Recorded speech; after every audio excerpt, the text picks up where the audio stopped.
Hi, Hollywood's here, and I'm going to ask you a couple questions.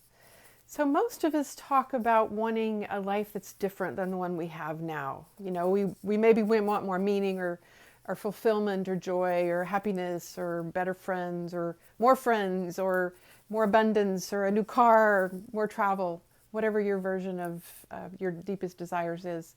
But in fact, my experience is that most of us aren't ready to live into that life for a few reasons. One of them is that it's a fair amount of responsibility to take on the behaviors and the patterns to live into a new life.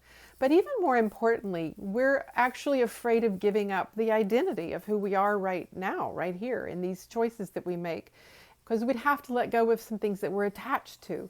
And we're also afraid of the fear of the unknown, which is a fundamental fear, the fear below everything else. And that fundamental fear keeps us right here because we don't know what it's going to be like down the road if we start taking steps in a different direction. So the fear of uncertainty keeps us here. But I also want to suggest, here's the question. So what if you could live the life of your dreams right now, exactly as you are? Nothing have to change other than you believe it's possible.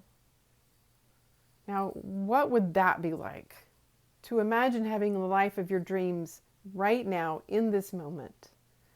And that the only reason we don't do that is because we think it's not possible. It's inconceivable to us that we could have a different life, that things could be that drastically different by not much changing other than our own belief systems, right?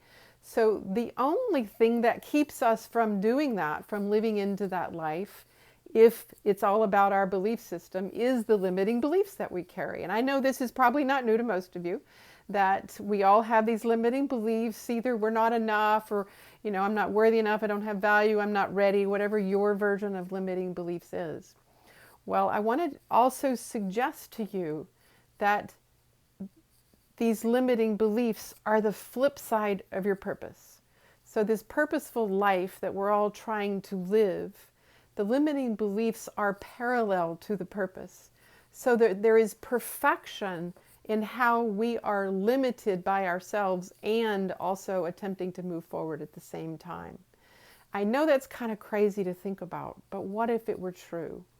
So in fact, that the very fact that you have these things that you have to work on to live purposefully, to live fully as you, actually hones your craft. It sharpens your saw. It causes you to be even more expressive as the real you. And the perfection of it is that by the time we work these things out, we become an amplified version of our very purposeful selves. Kind of crazy, right?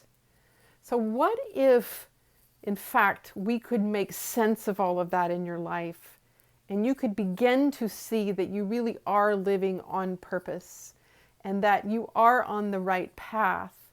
If you had more clarity and more articulation of what you were doing, you could take more and more bold steps forward.